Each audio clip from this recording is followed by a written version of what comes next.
Hi everyone, welcome to my weekly review. I know I promised to discuss the microcosmos hierarchy in the previous episode, but this part somehow ended up packed with information, so we'll discuss hierarchy on the next week.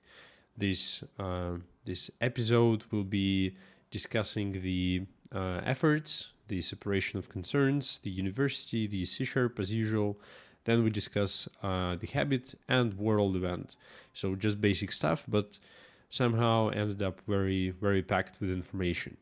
So let's start with efforts. The C sharp effort lost all of the momentum that I was able to build during the previous week with solving the binary search problems.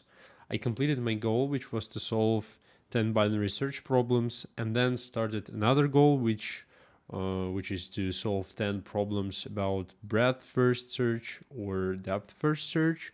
But I don't know what's happened, but I tried to search for info about these techniques. I mean, BFS and DFS, but ended up in some sort of tutorial hell. So I was like uh, scamming through the skimming through the internet about the information about these algorithms. Ended up finding the book about algorithms.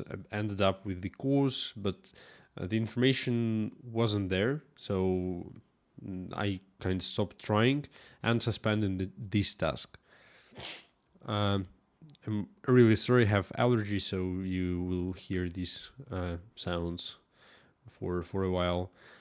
So I stopped trying to solve this task, which was to solve 10 problems about BFS or DFS, and I've suspended it.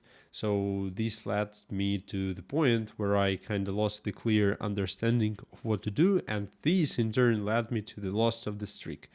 So what can be learned from this story? I think that the main lesson of this failure is that you do not directly you do not only need eager to do something, so you cannot just go on morale and brute force the habit.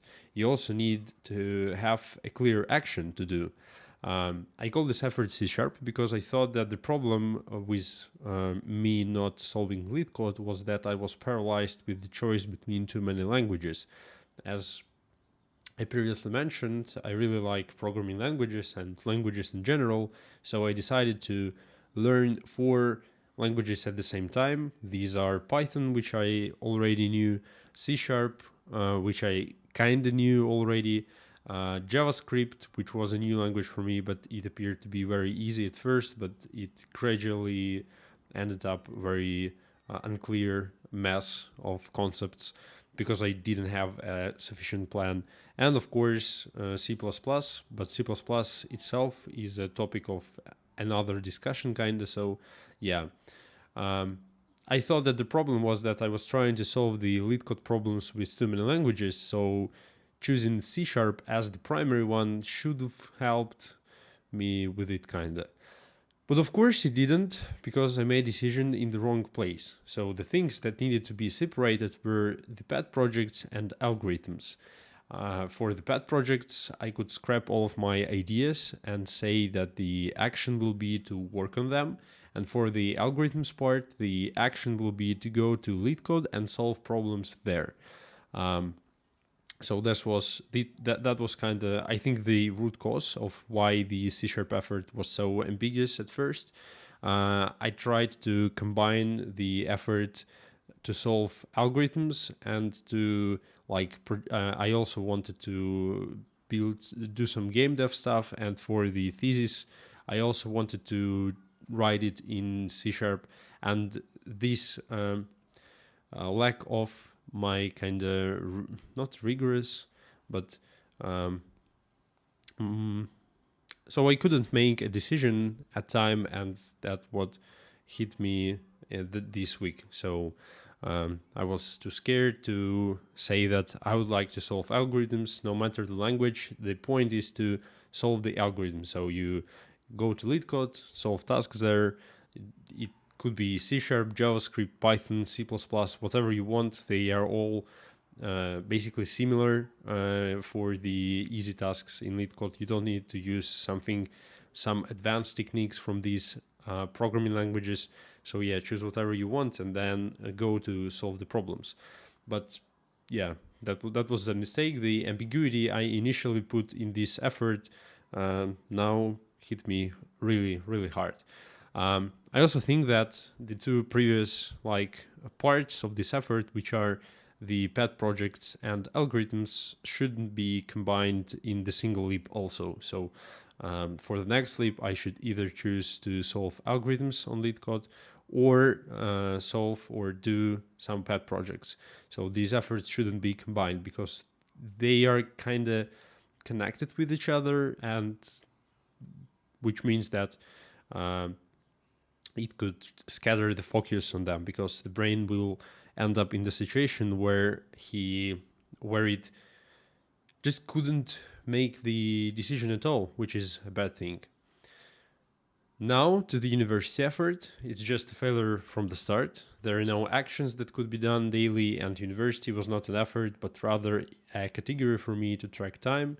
And yeah, this sentence basically means that during this week, I hadn't done anything for the university part. Also, again, as I mentioned previously, the problem is that I don't have a clear action to do. So university, you say university, your brain says, "What, bro? What do you want from me? University." So yeah, kind of it is like a bucket rather than the effort to do. And I think that it would have been better if I put university in the practices columns. And so I have the efforts columns and practices columns, and university should really get to the practices columns. And I also should make my intentions more concrete. What I mean by that is that I was thinking about two things: writing thesis and reading articles for it. So this was the main point of the university effort from the start. I read my note for the first week of this leap, and even there I've said that university kind of comes to its conclusion, and I won't have any assignments or deadlines anymore except for my internship and thesis. So I should specify what I wanted to do rather than saying just university. Um, what I was what Unfortunately, that was the thing I did. So yeah, again, I think I was too scared to make my intentions clear. So now I reap the problems of it, like with the C sharp.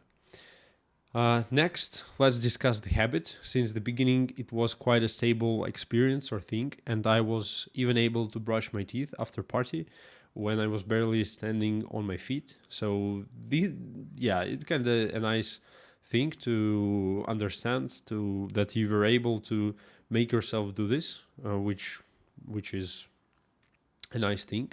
But on the other side, of course, this habit is a very simple one, but still very representative. It shows that there are actions that are not like an intellectual burden and could be done in parallel.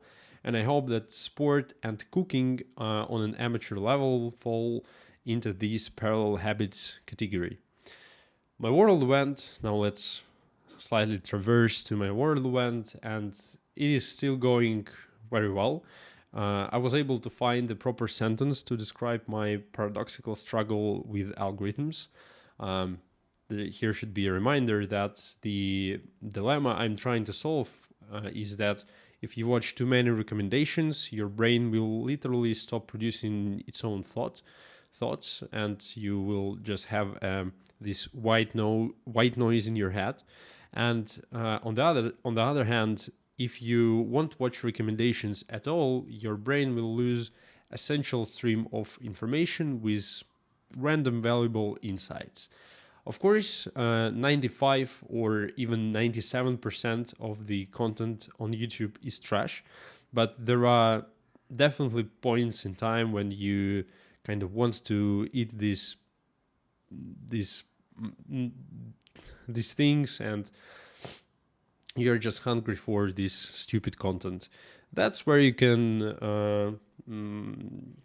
turn on the recommendations, and it kind of slightly leads us to the solution to this problem, which is the opt-out first approach to recommendation system algorithms, or recommendation systems. This approach means that algorithms should be turned off by default, but if they are needed, you can switch them on.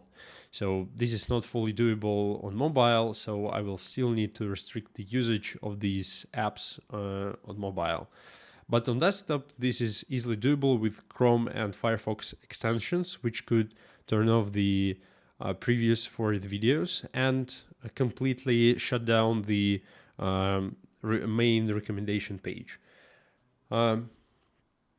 So yeah, I think this is the right mindset to approach algorithms, which combines kind of the benefits from algorithms, which of course are not so great, and the so it just takes the benefits of the algorithm, and that's all.